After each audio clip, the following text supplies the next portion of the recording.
Hello everyone, today in this video we will discuss how to hide status navigation bar on screenshots on Samsung Galaxy A57. Let's start the video. First of all, just click on side power button and volume down button. You will see screenshot is here. Click on screenshot, click on gallery app and you will see screenshot is it. Status bar and navigation bar is showing on your picture. If you want to hide, go to app library, click on settings app.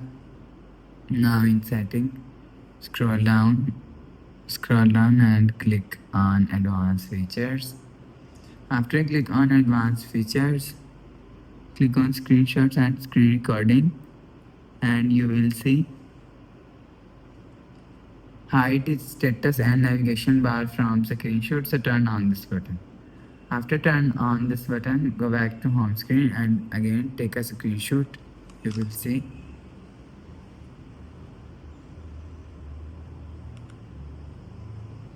and click on gallery app and you will see status bar and navigation bar is hide from your picture. After the process, go back to home screen.